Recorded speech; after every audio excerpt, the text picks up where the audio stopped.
I can. How are you? Perfect. How are you?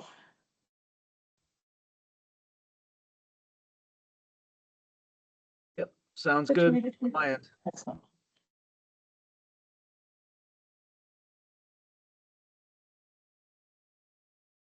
Did you hear me?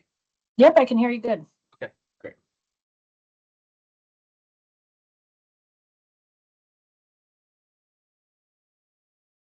Yeah.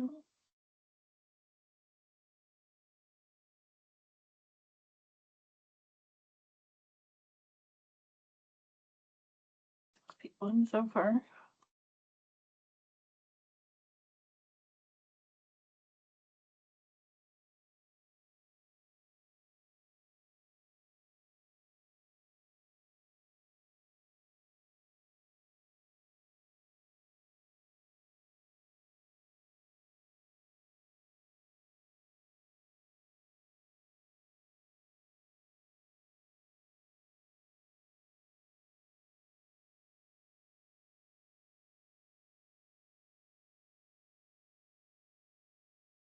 We're going to give it a couple more minutes just to let everybody log on.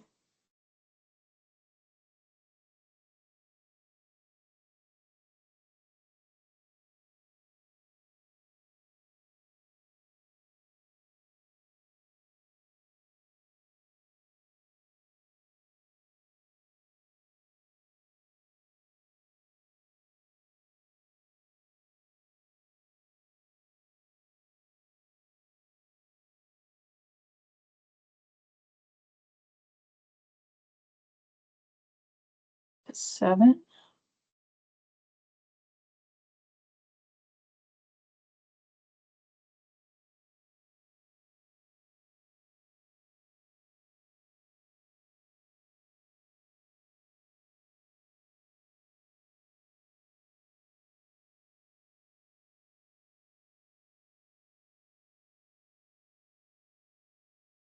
I don't know if y'all can hear the train. We're right across from some train tracks.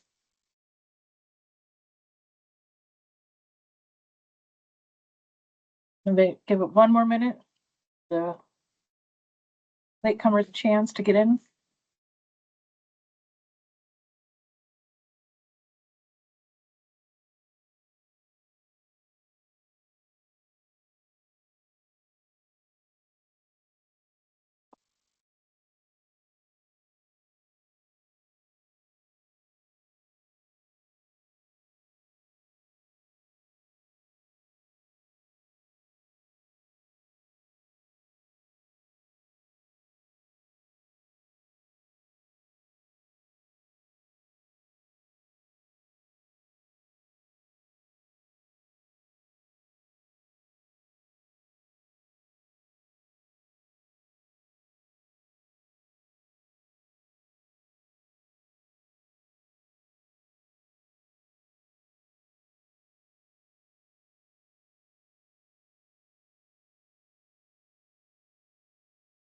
Okay, I think it's time to go ahead and begin.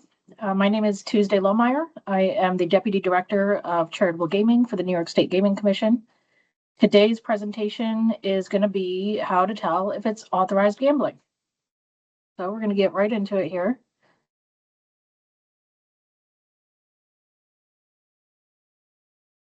All right. So we're going to start off by doing an overview of the commission itself. The Gaming Commission is the state agency that regulates all legal gambling in the state of New York. There's 4 divisions. We have lottery, horse racing, gaming, which includes video lottery terminals, commercial and tribal gaming, fantasy sports, and sports wagering, and then us, charitable gaming. Charitable gaming regulates the conduct of games of chance and bingo by authorized charitable organizations. This includes issuing games of chance and bingo identification numbers to organizations as a prerequisite to getting a license, verifying the lawful disbursement of games of chance and bingo proceeds, monitoring and approving the sale of millions of bell jar tickets each year, enforcing charitable gaming laws and regulations. We license bingo and games of chance manufacturers and suppliers, and we collect license fees from those manufacturers and suppliers.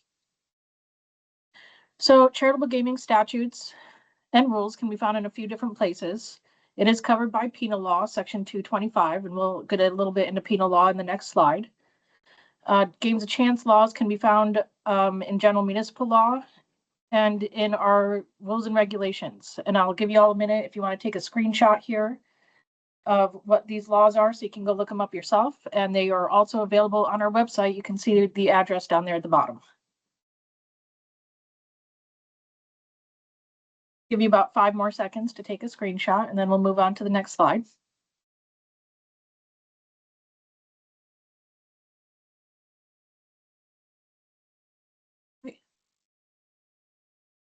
All right, moving on. So to make it very easy, gambling is defined in penal law as when someone wagers for a chance to win a prize. And when we say wager, it doesn't necessarily have to be cash. It just has to be something of value. So if somebody is paying something of value for a chance to win a prize, then it's gambling. And chance is an important factor because if it's predominantly a game of skill, we don't consider that a game of chance. So if it's if element of chance is the predominant factor and somebody's paying for a prize, then it is gambling, and we do regulate it. We only have 2024 amounts right now because we're still processing 2025. But in 2024, casino games brought in $631,000 for charities. Raffles brought in over $7 million for charities. Bingo brought in over $5 million for charities. And Bell Jar brought in almost $38 million for charities. All right, so who can conduct bingo and games of chance? Only bona fide charitable organizations can conduct games of chance and bingo. How we define that is an organization that has formation documents that detail its dominant lawful purpose. And that dominant lawful purpose has to be religious, educational, charitable, fraternal, civic, or service-oriented. It can also be for the benefit of veterans or for the benefit of volunteer firefighters and ambulance services. The formation documents, and when we say formation documents, we mean bylaws, charters, articles of incorporation, something that makes the organization an official organization. So the formation documents have to state how one becomes a bona fide member of the organization. The organization has to be in existence for a year or more in order to be eligible. And they have to be engaged in their charitable purpose for a year or more. Just because they filed articles of incorporation doesn't mean that they've been engaged in their purpose for a year or more. And at least 75% of the organization's activity has to be non-gaming related. You cannot form an organization for the sole purpose of conducting charitable gaming. So, second category of who can conduct games is the membership. Only volunteer members of a charitable organization and its auxiliary and affiliates can conduct the games, except raffles. Outside entities, non-members, cannot conduct games on that organization's behalf. With raffles, there is a special exception. The specific language is consanguinity, linear or collateral consanguinity. And to take legalese and make it normal, they mean blood relatives. Blood relatives of members of the organization can sell raffle tickets. And thinking of like little league teams whose parents want to sell tickets, or after school organizations who want to, who are under 18, because you got to be 18, whose parents want to help out, that's allowed, but only for raffles. No one can be paid for conducting the games, and this includes tipping. Members must be background checked prior to conducting the games.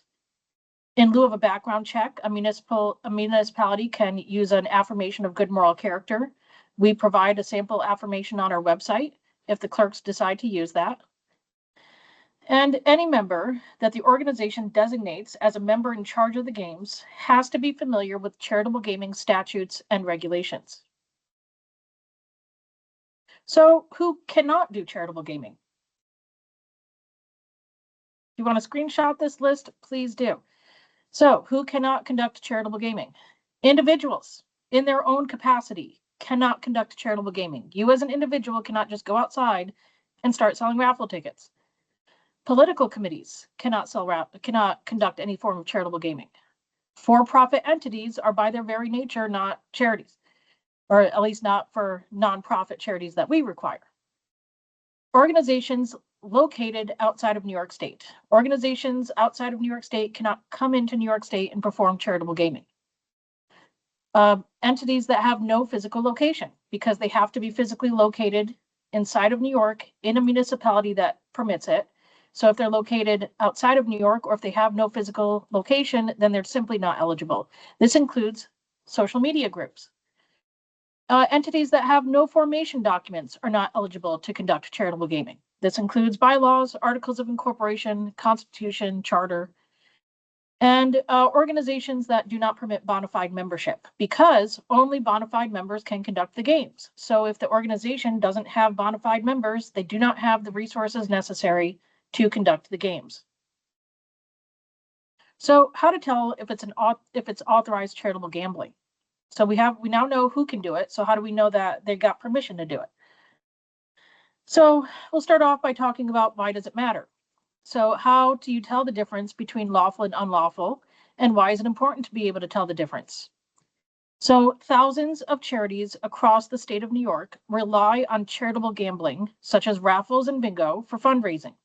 This includes veterans organizations, churches, schools, and volunteer fire departments.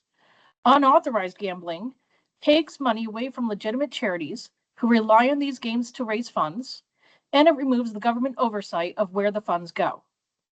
So unauthorized charitable gambling can be a Class A misdemeanor or a Class E felony, depending on the charge.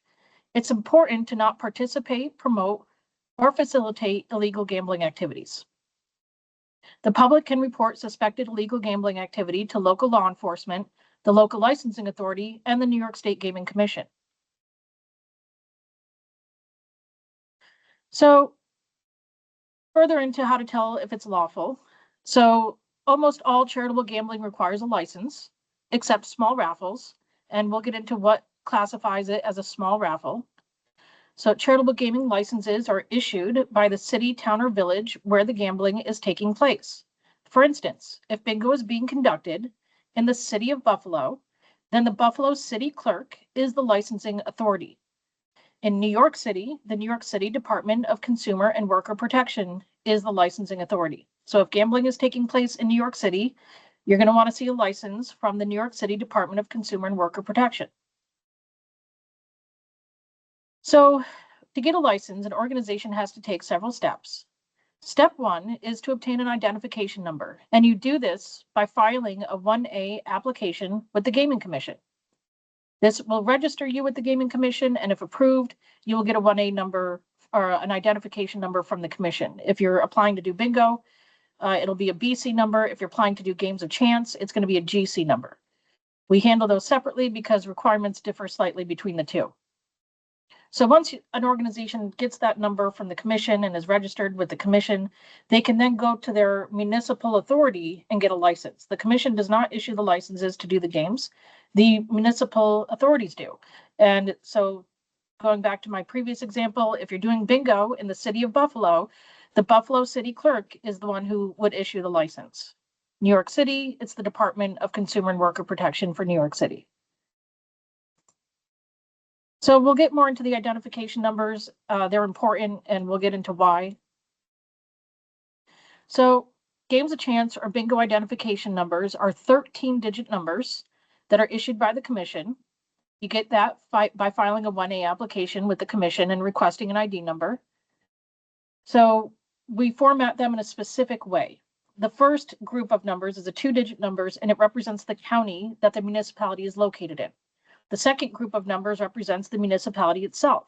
For instance, 01 is the County of Albany, and 101 is the City of Albany. So any organization who has an identification number that starts with 101 can only get a license from the City of Albany. They cannot go anywhere else outside of Albany to get a license. So it's important for municipalities to know what their identification number is, what their 5 digits are, because if an organization comes to them with a different number, they have to recognize, hey, I can't issue them a license. The third grouping of numbers represents the type of organization. In this instance, we use 040 to represent the Roman Catholic churches.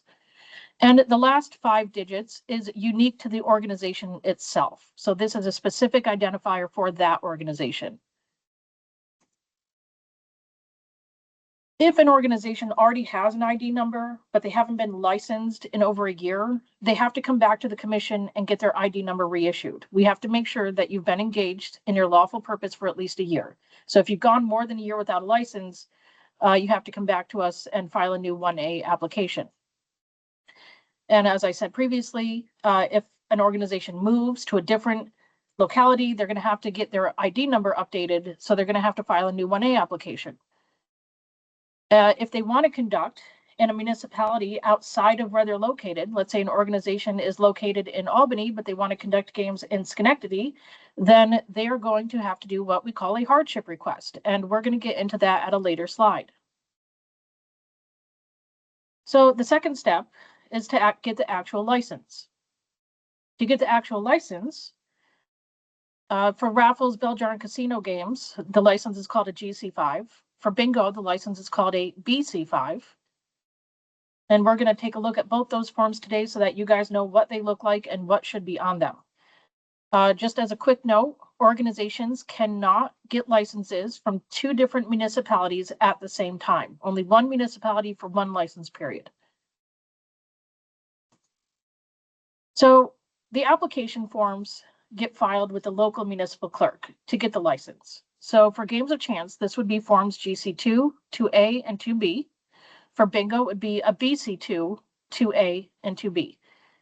All these forms can be found on our website. You can find us at gaming.ny.gov. Our exact address is right down there at the bottom. So you take these application forms, you fill them out, and you file them with the municipal clerk. That matches your identification number. Again, if your identification number doesn't match that municipality, you have to get your ID number updated by the commission. So what needs to be on the application? Now we're going to go over some common errors, reasons why we send applications back for correction. So one of the biggest reasons we have to send applications back for correction is that the head of the organization didn't sign it. The head of the organization, whether it be the president or the pastor of a church, they're the ones that have to sign this form because they're the ones that are acknowledging the responsibility of the gaming. So it can't be a secretary. It can't be an administrator. It has to be the head of the organization that signs and notarizes the application. The physical address of the organization and the physical address of where the games are going to be conducted is very important because, again, for licensing purposes and registration purposes, the application has to include that identification number from the commission. The devotion of net proceeds has to be filled out. And we see some common mistakes on here where somebody will put their own name down. So you cannot raise funds through charitable gaming to pay yourself. We would expect responses in this question. It would be question 15 for games of chance, question 14 for bingo. We would expect to see something like purchasing firefighter equipment or upkeep of the church. We would not expect to see a name there of an individual. So that information, the devotion of net proceeds, it does go on the license. The other common mistake we see is the members in charge of the games. So the head of the organization is going to designate people specifically who are going to be in charge of the games. This does not necessarily have to be the heads of the organization. So we ask the clerks to look to Schedule 2 to find the names to go on the license, because those are the members in charge of the games. For games of chance, you have to have at least 4 members. For bingo, you only have to have 1. However, if that member is absent, you can't conduct the games. You have to have at least 1 member in charge on premises in order to conduct the games. So if you're only going to nominate 1 person for bingo, if that person is sick or absent, you're going to have a hard time conducting bingo. So the application for the GC2, because there's 3 different types of games they can apply for, they have to show which game they're applying for. They can't leave that box unchecked. For raffles, casino games, and bingo, the application has to tell us what the prize values are and the dates and times of the games. For raffles, we're looking for raffle dates and times. Raffle drawing dates and times, not necessarily the sale of the raffle tickets. It's the raffle drawing that we're looking for the date and time of. You cannot say to be determined. You can't leave it blank. You can't say see attached if it's the license itself. All relevant information must be reflected in the application and on the license. So now we're going to look at the licenses themselves. These licenses have to be displayed while the games are being conducted. So if you see a bingo game going on or a poker game, craps, roulette's going on, and you don't see these licenses, that's an issue. By statute, it was required to be displayed. So this is going to be the Games of Chance license right here. We have a new format that we launched last year. So these licenses, if it has started to roll out this year, if somebody's using an older form, it may look a bit different from this, but it should always say GC5 license to conduct games of chance at the top, and it should have the Gaming Commission logo. So now that we're getting the 2026 licenses in, we're seeing some common mistakes on these. The most common being that this top portion that I've highlighted in red is not completely filled out. So the fee paid has to be entered on there. The issuing municipality has to be entered on there. The year of the license has to be entered on there. And the devotion of net proceeds has to be entered on here. So again, for this GC5, the devotion of net proceeds is answered in question 15 of the application. And then for the members in charge, you're going to look to Schedule 2, not Schedule 1.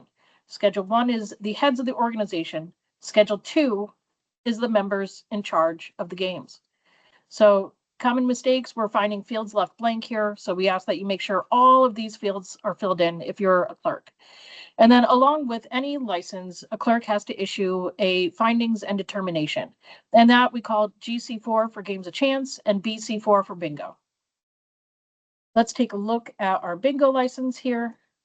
So again, our BC5 bingo license, this is a new form as well. We launched it last month.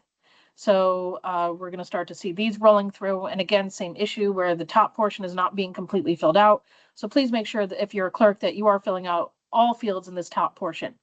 Now, for the bottom portion of the bingo license, where it shows the dates, times, and number of occasions, you can't leave this blank. If you have to fill it in. You can't say to be determined or see attached. The reason we don't allow that is because only the license is required by law to be displayed. So if you're writing see attached on here, there is no required attachment. So you have to include the information on here. We redid our form with the hopes that all information could make it on here because on our last form, there didn't seem to be enough space to have all the bingo occasions that an organization could possibly have. So now we allowed enough space. So let's move on to what goes on the license. So again, the year of the license has to be included on there, especially if it's a GC5. Bingo licenses don't go by calendar year like the Games of Chance licenses do. For bingo, we go by the date of the first occasion to the date of the last occasion. And so long as it's within a 365-day period, it's allowed. A bingo license cannot go beyond a 365-day period. Games of Chance licenses expire on December 31st, and they have to be renewed every year. So the 13-digit registration and identification number has to be on there. And again, it has to match the municipality that's issuing the license. The organization's name and address have to be on there. They can include auxiliary and affiliate members on there, so long as those auxiliary and affiliate members also have their own Games of Chance or bingo identification numbers. They're allowed to assist the primary organization. As an example, American Legions tend to have Sons of the American Legion and Women of the American Legion. And so both of those sons and women's groups are allowed to be auxiliaries and affiliates of the American Legion and can apply for their own identification number. They do still have to have their own formation documents and meet the same requirements. So on to the next slide. The licenses have to have the signature of the licensing authority. It can't not have a signature at the bottom. The dates, time, and locations of the games have to be included on there, except bell jar. Prize amounts have to be on there, except bell jar. The names of the members in charge, as we discussed. And then the license fee. This is a common issue that we're running into where a clerk would issue a Games of Chance license for bell jar and raffle, but they're only collecting the fee for one of the games. This fee is specific to each game, not the license itself. So bell jar is $25 a year. Raffles are $25 a year. The casino games are $25 per occasion. So we need to see all fees collected listed on that license. These are some ancillary documents to the licenses. So we talked about the BC and GC4 briefly. That's the findings and determination. The clerks have to fill those out and they have to answer all questions on those. The BC or GC6 is an amendment, so it's only filed when something changes during a license period. The sixes do not need to be filed every year. It's only for if you're adding or removing members in charge, if the head of your organization changes, if you've moved to a new address. Those sort of significant changes have to be reported to the licensing authority and to the commission. That is done through a BC or GC6. So we'll talk about the license fees and the financial reporting for each license. So here's a handy chart. If you want to screenshot this, please be my guest. Anytime an organization receives a license, they have to file periodic financial reports. So for Bell Jar, again, the cost of the license is $25 for the year. If they have a GC5 license for Bell Jar, they're going to have to file a GC7Q. All these financial reports are available on our website. So they're going to have to file a GC7Q. This is due within 15 days after the end of each calendar quarter. And they're going to pay 5% of their ideal net proceeds to the commission. For raffles, if they're doing $30,000 a year or more in proceeds, they're going to have to get a license, pay their $25. They're going to file a GC7R by January 15th of the following year. And they're going to pay 2% of their net proceeds that they earn above $30,000 to the clerk that issued the license. For casino games, the fee is $25 per occasion. If they have a casino games license, they're going to file a GC7 accompanied by a 7B. This gets filed within 7 days after each occasion, and they're going to pay 3% of their net proceeds to the clerk. With bingo, they're going to pay $18.75 per occasion for the license. They can have up to 3 occasions per day, so and I believe 72 occasions per year. So they're going to file a Form BC7, which is filed within 7 days after each bingo occasion. And they're going to file a BC7Q, which is a quarterly report, same as Bell Jar. It gets filed 15 days after the end of each calendar quarter. And with their with their BC7, they're going to pay 3% of their net proceeds to the clerk. So for raffle reporting, it gets tricky. There's essentially 3 categories of reporting.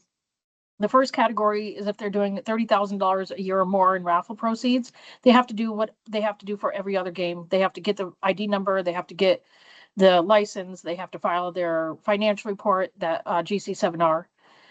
If they don't do $30,000 in a year, but they have a single raffle that nets them at least $5,000, then they have to file what's called a GCVS1, which is essentially a limited raffle license. And they file this with the municipal clerk. And then at the end of the year, they're going to file a GCVS2 with the municipal clerk, and which is a financial reporting document. They don't have to pay any proceeds, any percentage on their net proceeds, because the percentage is only applied to what they earn above $30,000.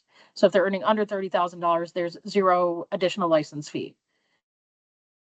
If an organization stays under $30,000 in a calendar year and they don't have a raffle that nets them $5,000 or more, then that's what we call a small raffle. There's no reporting requirements as far as the Gaming Commission is concerned. That is not applicable to Attorney General requirements or IRS requirements. We're just saying for gaming purposes, charitable gaming, we don't have reporting requirements. So small raffles, no reporting. Let's talk about Bell Jar tickets. There's several security features with Bell Jar tickets that are worth knowing. Bell Jar tickets are also known as pull tabs and pop opens. States have different names for them. In New York, we call them Bell Jars. They're very small tickets. They're made from paper cardstock. They have perforated tabs, and when you pull those tabs back, it may reveal a winning prize. I like to compare them to scratch-off tickets. With scratch-off tickets, you scratch off a film. With Bell Jar tickets, same idea, but you pull back tabs. And the tabs, peeling back the paper, would reveal the prize. They're sold in packages called deals. And when an organization purchases a deal from a supplier, the deal comes with a flare and several built-in security features. So let's talk about those. A flare that comes with every deal is a poster, and it's specific to that deal, and it gets displayed wherever the deal is being sold. It displays the number of tickets and the amount of prizes contained in the deal, as well as the winning numbers, colors, or symbols. The maximum amount a single Bell Jar ticket can be sold for is $6. Single prizes can be as high as $1,000, and prizes for a per deal are capped at $6,000. Bell jar tickets can only be purchased by licensed charitable organizations from licensed suppliers. If bell jar tickets are not purchased from a licensed supplier, it is not legal gambling. The Gaming Commission provides a list of all suppliers that we license on our website. The organizations can go on there and see who is eligible to sell bell jar tickets to them. So how do you tell if you're a purchaser? How do you tell if a bell jar ticket is from a licensed supplier, and why does it matter? So bell jar manufacturers and suppliers are heavily regulated by New York State. Each bell jar ticket must be submitted for approval to the commission before being offered for sale. Each bell jar and their unique identifiers can be looked up on the New York State Gaming Commission's website. This public access ensures the integrity of bell jar games taking place across the state. Each bell jar deal placed into play must have a serial number that corresponds to the flare and the purchase invoice. Once offered for sale, bell jar deals cannot be removed from play until at least 75% of the prizes have been awarded. Flares cannot be altered except to mark off prizes that have already been awarded. The commission cautions against marking off the prizes, as it could cause a deal to go stale once the larger prizes have been awarded.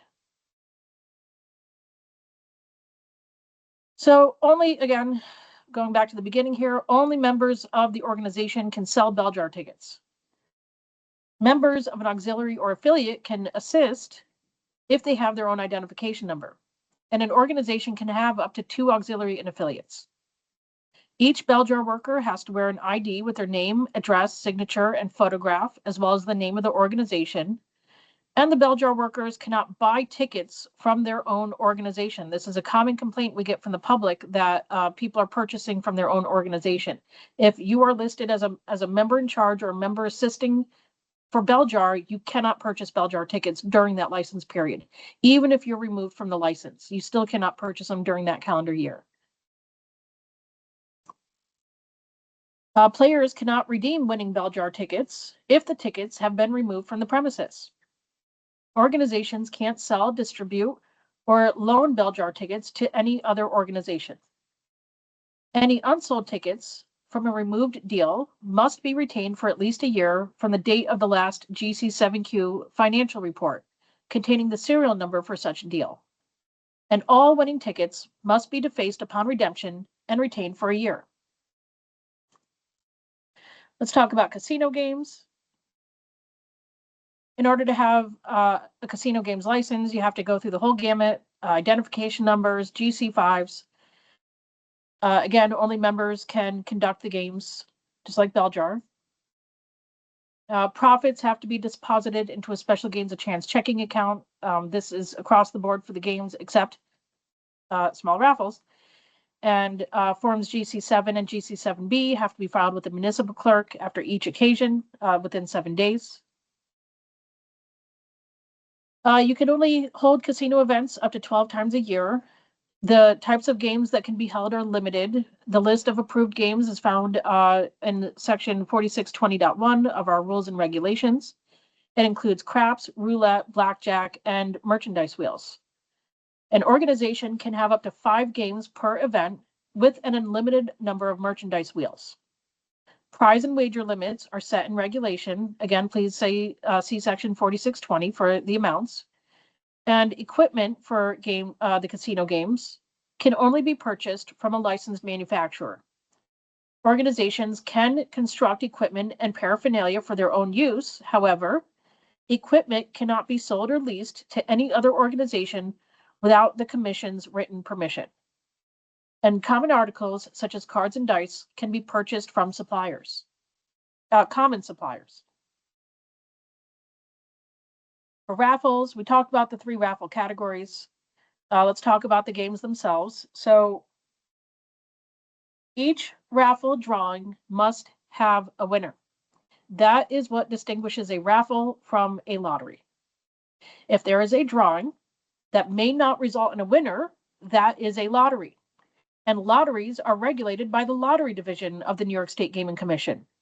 Charitable organizations are not authorized to conduct lottery games. Raffles are defined as a drawing from a pool of previously sold opportunities. Alcohol and real property or real estate is not permitted as a prize in any game, and only people who are 18 years old or older can buy or sell raffle tickets. Only bona fide charitable organizations that are located in a municipality with a local games of chance law can conduct raffles, even if it's small raffles. Tickets can only be sold and drawings can only be held in a municipality that has a local games of chance law and that is located in a county contiguous to where the organization is located. This information can be found on the Commission's website. The organization can check the Commission or their local municipal clerk regarding the status of local games of chance laws. Only members of the organization and their blood relatives can sell raffle tickets, and the blood relative allowance is only for raffles. The raffle drawing location determines the licensing authority. If the organization wishes to conduct a raffle drawing outside the municipality in which they're located, the organization must refer to the hardship rule, and we'll cover that later. For a raffle drawing to take place outside the premises of an authorized charitable organization or a commercial lessor that we license, the organization must file a GC-RCF form with the Commission and get approval. And we'll cover that form in more detail later on. Winners cannot be required to be present at the drawing. Organizations have to enact house rules on how to handle an absentee winner. And all raffle drawings must be open to the public. So we're going to go over a few types of raffles here. A 50-50 raffle is a raffle where the prize pool is split between the winner and the organization. This is the most common form of raffles. Merchandise can be awarded as a raffle prize. The Commission bases the prize limits requirements on the market value of the prize, not the cost to the organization. For instance, if a car is donated for the raffle, prize limits apply to the value of the car, not the cost of the car to the organization. For financial reporting purposes, the actual cost of the merchandise to the organization is used when calculating net proceeds. The search for the Queen of Hearts raffle is quite popular, and it can be quite lucrative. So it's when you have a deck of 52 playing cards plus two jokers. So 54 cards altogether, and they're laid face down on a board and sealed over with a transparent locking cover. No one is supposed to be able to tell what position the Queen of Hearts is in. Raffle tickets are sold each week, and at a weekly raffle drawing, the winner decides which card is flipped over. If the chosen card is the Queen of Hearts, they win the grand prize, totaling 60% of the prize pool.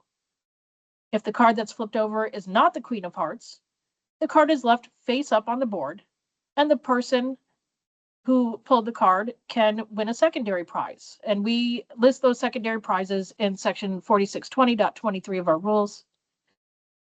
After each drawing, all raffle tickets are discarded, and a new series of raffle tickets are sold for the next weekly drawing. The remaining prize pool gets rolled over into the next week, and the sale of raffle tickets starts fresh the following week using the same board. This continues weekly until the Queen of Hearts is chosen. Each organization has to have house rules describing its card selection process for an absentee raffle winner. The house rules must be prominently posted in all areas where tickets to participate in the search for the Queen of Hearts are sold, and in the area where the winning tickets are drawn. And again, you can refer to Rule 4620.23 for more information. We do permit online raffle sales. In order to sell raffle tickets online, an organization has to obtain approval from the Commission at least 60 days prior to the sale. The requirements that need to be met are they have to have an identification number from the Commission. The server offering the sale has to be physically located in a municipality within the state of New York that has a local games of chance law. The software has to have some sort of geolocation technology that will block a purchase from anybody trying to purchase a ticket who's located outside the state of New York. The purchaser must establish an account with the organization that contains the purchaser's legal name, date of birth, account number unique to the purchaser, their address, mailing address, and telephone number. And the organization must determine that the purchaser is not on the gambling self-exclusion list. So we'll talk about the GCRCF and the hardship rule here. So the RCF is a form that allows an organization to request to sell raffle tickets or conduct a raffle drawing outside the premises of an authorized organization or commercial gaming lessor. When we say that, we generally mean commercial bingo halls. Raffles can only be conducted in counties contiguous to where the organization is located and in a municipality that has passed a local games of chance law. The GCRCF raffle consent form gets filed with the commission, and the commission reaches out to each municipality for the permission. If an organization wants to hold a raffle on state-owned property, the organization has to get permission from the state agency that owns the property, in addition to filing a GCRCF. Now we're going to talk about the hardship rule. If an organization wants to conduct games in a city, town, or village other than where they're located, they must write directly to the municipal clerk where they want to conduct the games. They have to demonstrate a condition of hardship or necessity that requires the change. And the local municipality has to, the destination municipality has to grant the permission. Once they make the request and the permission is granted, the organization would forward that information to the commission, and the commission would ideally update their identification number to match the destination municipality. If the organization doesn't have an ID number, they have to go get one. We're going to talk about bingo here. So if anyone is paying to participate in bingo, it requires a license on Form BC5. The BC5 has to be displayed wherever the bingo is being conducted. Bingo opportunities cannot be sold online or in advance. Bingo opportunities can only be sold at the premises where the bingo is being held, and it can only be sold immediately prior to the game. The purchase of an admissions card is required to play bingo. Organizations cannot charge more than $5 for an admissions card. The admissions card must be distinguishable from all other cards. Organizations cannot force a participant to purchase additional bingo opportunities. Regular bingo cards and special cards cannot be sold after the completion of the game marking the halfway point in an occasion, except with respect to the super cards and opportunities in a jackpot game. All bingo supplies, including bingo cards and bingo equipment, must be purchased from licensed suppliers. The list of suppliers is available on the Commission's website. All bingo cards have to be assigned a specific price. Face cards can only be sold for that price, and the price cannot be varied during an occasion. Packages of bingo opportunities can be sold as a unit. A list must be posted where the admission cards are sold, reflecting the price of each opportunity or package of opportunities. Opportunities to participate in double or triple headers, which is when you have two or three occasions in a single day at a single location. They can be offered for sale, provided that the packages identifies each occasion separately.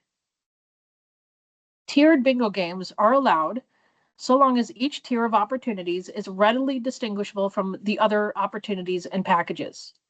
The prize amounts do not exceed statutory regulatory limitations, and winners of the same game in different tiers are awarded dollar amounts for the prize schedule for that tier, divided by the total number of winners in all tiers for that game.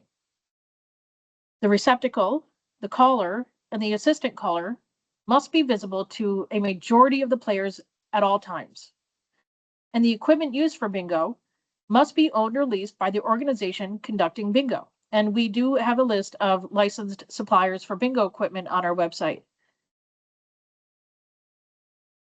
Bingo equipment has to be maintained and kept in good repair.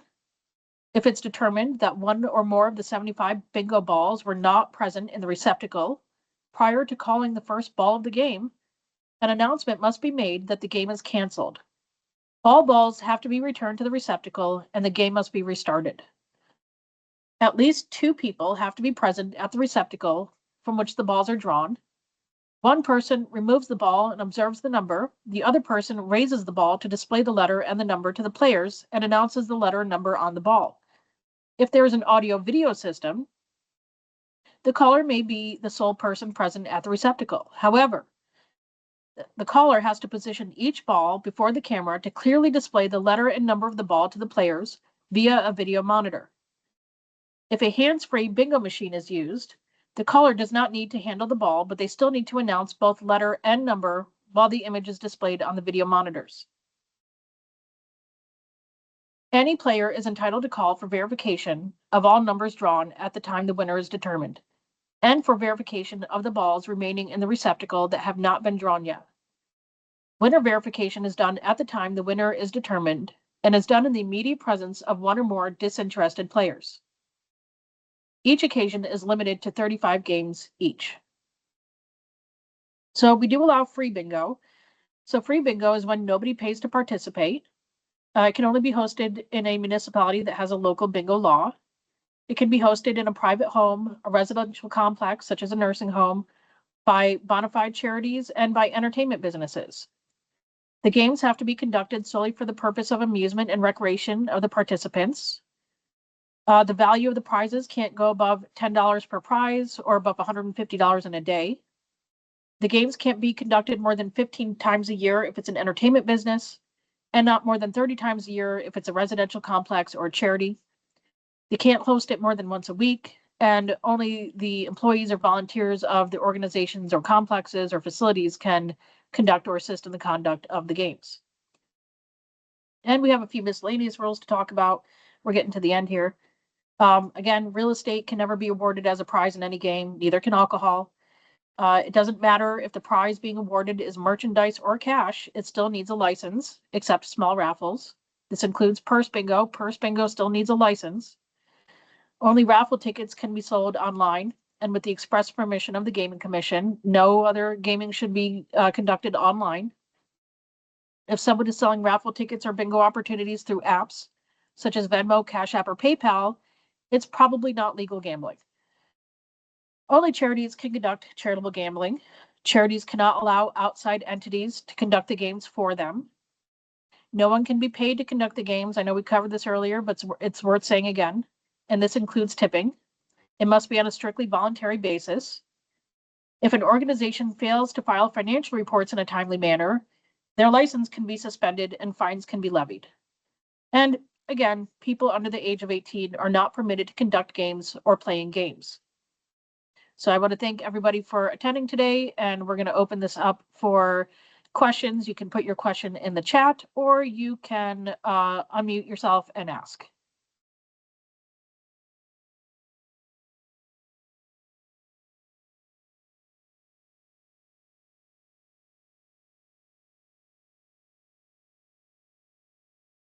Let's see.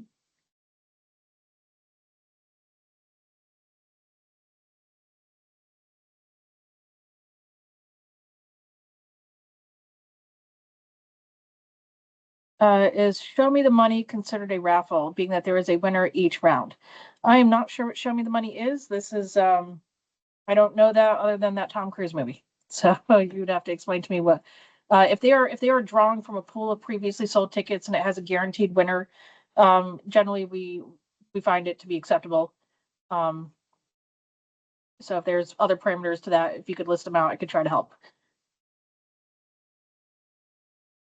A few other people typing questions down here. Take your time, I need a break.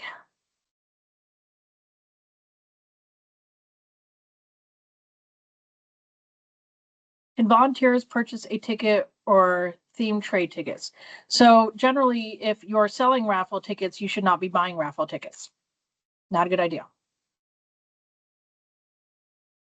Penny social, I'm not sure what that is either. Stacy, if you are familiar with Show Me the Money or Penny Social, please feel free to chime in. Stacy is our director.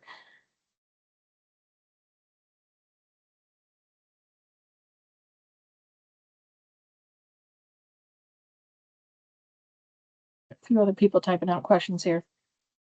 Oh, Stacy has her hand raised. Do I have y'all muted? Let me see if I can allow Mike. There we go. That's not me with the hand raised. That's Susan. Okay, let me unmute you here, Susan. Sorry about that. Thank you. No worries. Oh, you're No, good. You're good. Go ahead. Excellent.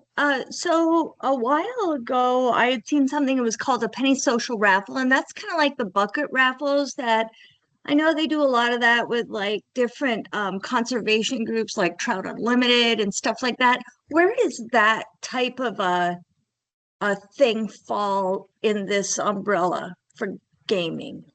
So bucket raffles, if I'm understanding correctly, it's when they have several buckets of items set up, and depending on which item you'd like to win, you go over to that bucket and you purchase a raffle ticket for that bucket. Correct.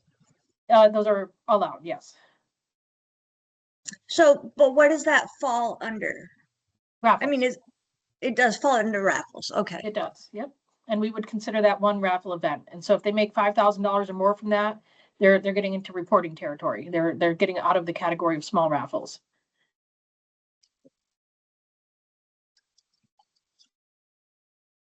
Let's see.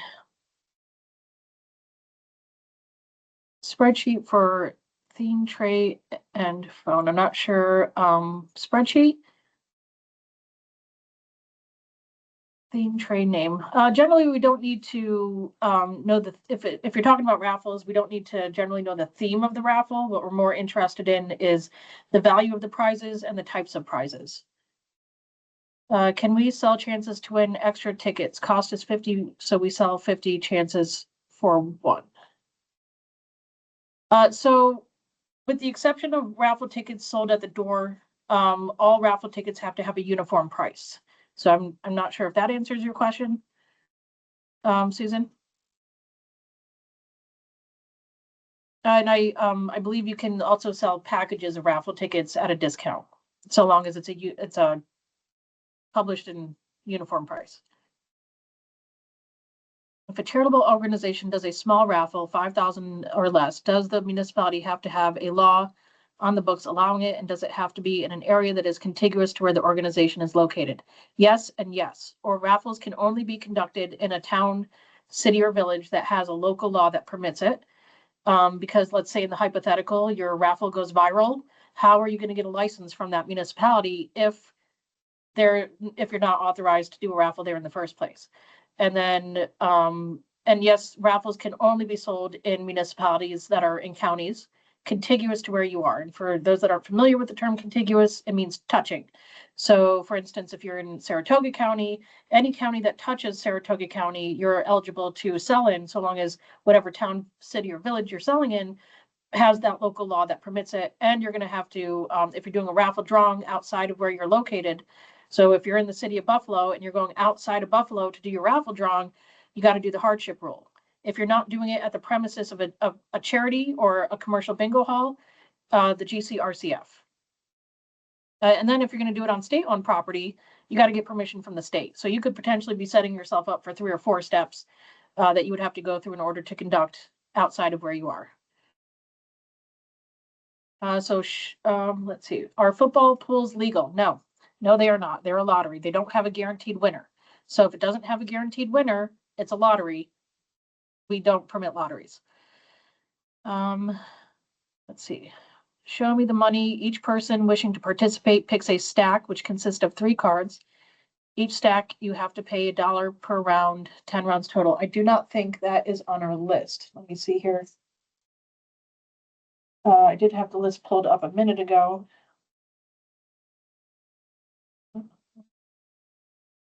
I don't think that one is on our list, but let's see.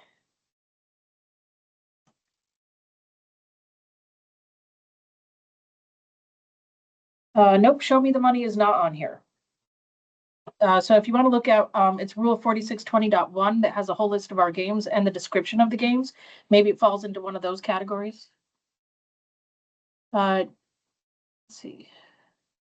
So we do theme tray raffles, 5 sheets for 20. We only write down people, numbers that won't be present. My question was, do we have to record each person? Yes. So you do have to, with each raffle ticket, you have to essentially gather their name, address, and phone number. It's because if for whatever reason it's determined that that raffle was not authorized, let's say you thought there was a games of chance law, but there's not, or you thought you were an eligible organization, but you're not, you have to find a way, you have to have a way of contacting those purchasers and returning their money. So if you're not gathering their name, address, and phone number, you have no way of contacting them to return their funds. Let's see. Let's see, can we offer for seller free one for seller of 25? If you're talking about putting the books of raffle, like if you want to sell a book of raffle tickets at a discount, I do believe that is allowed. But it has to be a uniform price. You can't sell it to this person for $20 and that person at 25. It has to be a uniform price. What if a raffle is held on a private property for a special event? Does that impact any of the information covered here? Sort of. So if you're going to have a raffle on private property, you have to make it open to the public. So ask yourself, if you're hosting it in your living room, if the public wants access to your living room, you're going to have to get it. On top of that, if it's not the premises of an authorized organization, you have to file a GCRCF and get permission from the commission and the municipality. So for instance, if you're using your home as the domicile for your charity, and then that's where you want to do your raffle, well, again, you're in the situation of you're allowing the public into your living room. That's your prerogative. If you want to go do it at, let's say, a banquet hall, golf course, something like that, you're going to file that GCRCF and get permission. Let's see. If the game is not listed under 4620.1, what you can do is write to the commission, explain the game, and ask for permission to include that game. Does the hardship license apply to small raffles? Yes. And would they still need to be held in a municipality with the law on the book? Yes. You just across the board, you cannot conduct games of chance in a municipality that does not have a local law. You cannot conduct bingo in a municipality that does not have a local law. We provide a list of all municipalities that have local laws on our website. We sort them by the counties. So if you put in your county, it will show you what towns, cities, and villages around you would be eligible to conduct in. Just to go back to the question about holding a raffle on a private property. There's also a regulatory requirement that the place has to be suitable for public assembly. So basically, it could be like an event space or somewhere that he either has a place of assembly permit or just is authorized to conduct, have a PA permit, or the certificate of operation states how many people can peaceably assembly. The fire codes are up to standards and stuff like that. So generally, no, charitable gaming cannot be held in a private home, for example.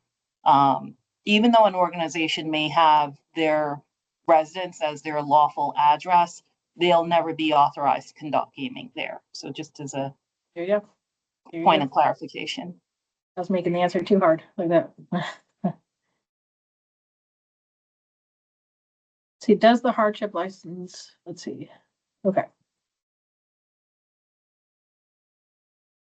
So we're going to give it about 4 more minutes, guys. If anybody else has any questions, I see Katie has her hand raised. Let me unmute you, Katie. I thought I had there you go, Katie. Now you're allowed to unmute. Thank you. For the GC2, can you file a raffle? Can an organization file a raffle in Belger on the same form, or do they need to submit 2 separate applications? No, they can do all 3 games on the same form if they like. Okay, great. Thank you.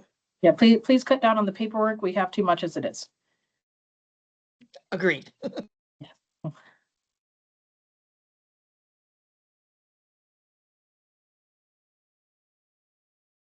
I don't see any other hands. We do these monthly, second Wednesday of every month. Every other month we do a general overview, and then every other month we do a specific topic. This month we did a specific topic about authorized versus unauthorized. So next month will be our general overview. And then in March, we will have Samantha back from her leave. So you will see a new face in front of your camera. Volunteers that sell tickets for a drawing, for example. So if you are a member of the organization, so the question here is volunteers that sell tickets for a drawing. For example, if you sell 150 tickets, you get 6 free tickets. If you're a member of the organization who is selling raffle tickets, you cannot purchase raffle tickets because that's setting up an ideal situation to scam the system. The seller is also the winner. It's not a good look. So we don't permit that. There's also a provision that says volunteers cannot be remunerated either directly or indirectly for assisting with the conduct of charitable gaming. So the answer is no. Yep. If you're a blood relative who's helping out the members, if you're a blood relative of the members helping out, you can buy raffle tickets. But the members themselves who are selling the tickets cannot. You can't receive raffle tickets. You can't be a part of the raffle that you're volunteering for. Can you look at the hardship question above? Does the hardship license apply to small raffles, and would they still need to be held in a municipality on the books? So the hardship is not technically a license, it's a request. So you request it and it's either approved or denied. And yes, it does apply to small raffles wherever you're doing the drawing. And because again, you don't know where you're going to end up with a raffle. You can anticipate, a few $100, but who knows that these days in the internet and TikTok, you could end up with 50,000. So wherever you're doing it, you have to follow the same guidelines as if you were a licensed organization doing it, because you always have the potential to require a license. If you hit $30,000, you have to go get a license. So you always have to anticipate that may happen to you. So wherever you're doing your raffles, you follow the same exact guidelines as if you had a raffle license. See.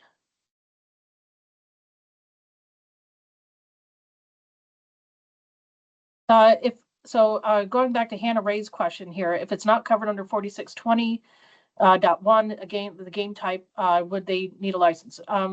You wouldn't be able to get a license. You can only do games that are on that list or games that the commission has given you permission to do. So if it's not on that list or if you haven't gotten our written permission, you can't do that game. It's not permitted. It would be unauthorized gambling.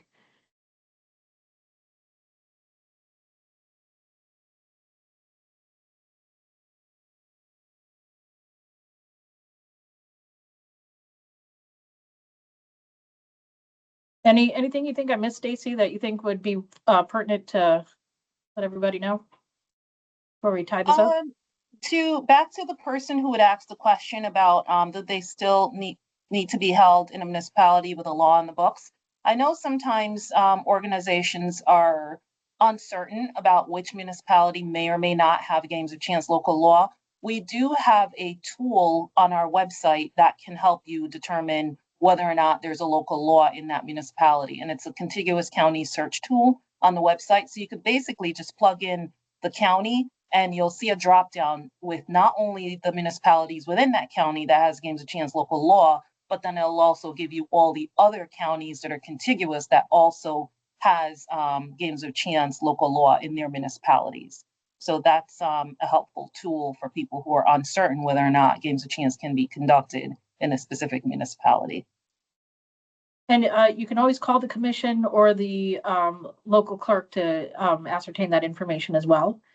Hannah is asking, as a clerk, how would I know if an organization got permission or not? We communicate with you. If we issue an ID number, we send you a letter and we say, hey, here's their information, here's their identification number. If they want to conduct in your municipality, let's say they're coming from outside and they're trying to do the hardship rule or the raffle consent, then there'll be communications with you and the organization and with the commission. So you will be fully informed of the ongoings. Generally, we wouldn't allow an organization to just come into your town and start doing gaming without your knowledge. The sale of raffle tickets, that's what that GCRCF form is for. It's to let you know, hey, we're coming in, we're doing a raffle. And the raffle drawing, especially because then it's subject to licensing. And Sorry then, not to interrupt, but I have Yep. to drop for an 11:30 meeting. Thank you, everybody, for attending our seminar. Bye. Thanks, Stacy. Susan's got a question. If you move your event around the state, does that mean you can't do any raffles other than where your group is registered? So wherever you're domiciled, wherever you're physically located, that's going to govern where you can do the raffles. You cannot, the raffles specifically have that contiguous counties rule. So raffles can only be conducted in a county contiguous to where you're located and in a municipality that has a local law that permits it. And again, we got that tool on our website for that. So you can't go across the state and do raffles. It has to be in a county that's touching your county. And that's why we focus so intently on where are you located? Because if you're located in a town, city, or village that doesn't have a local law, then you can't do raffles anywhere, not even in your own town. You're not qualified to do it, unfortunately, according to statute. And when whenever we issue these ID numbers, we alert the clerk, we tell the organization, everybody gets a letter. If you're denied, we tell you why. We always are very clear about what it is. We generally want to help charities do this. We're here to help. We're here to assist. So if there's a way to get you guys up and running and gambling, we will help you do it. So we're always happy to have questions, especially from the clerks. We know this is a lot of paperwork for the clerks, and so we would rather answer your questions than send back your paperwork. We're going to be probably launching a couple new forms this year for the public's use. The licensing, I feel like we're doing pretty good on. The applications we may fiddle with a little bit, and our registration forms we may have to update. And all forms that were discussed in this PowerPoint today are available on our website, and that includes the clerk's forms as well. Angie asks if we have another question, can we call the number on the last slide? Let me show you our contact information. Maybe, is it on there? Yeah, if our phone number and email is on there, feel free to reach out. That charitable gaming at gaming.ny.gov, that's our general email. We have several staff members that sit on top of that all day, answering questions. And you can always send us some paperwork through there as well if you like.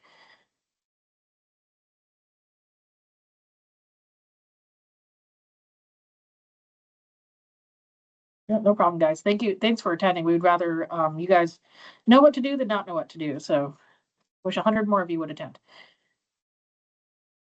Now I'm going to give you guys another couple minutes just to see if there's any other questions, and then we'll let you guys get back to your day.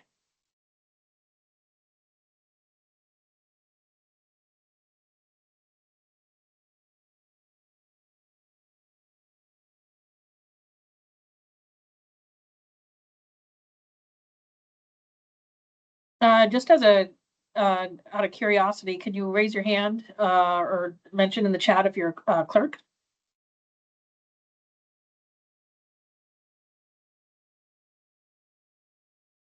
Already had a few people duck out, but I feel like we're getting clerk's attention, so that's great. All right, guys, one more minute and then we'll end the chat. I want to thank you guys again for attending today. It means a lot. These videos stay up on YouTube. So if you go to the Gaming Commission's YouTube channel, you can go back and watch the videos. And feel free to email. I'm always happy to send out these presentations if you guys, and we're happy to come out and do training. We can do one-on-one training. If you have conventions or groups or meetings that you host every 3 months, we're always happy to come out to those and do training and education. We give presentations, we do speaking, we can set up a booth, whatever the situation, we're happy to come out and help. And we can also do virtual training with the clerks as well, one-on-one group sessions, whatever you need. So I want to thank you guys again for coming out. I'm going to end the chat and have a great rest of your day. And please email any other questions that you think of.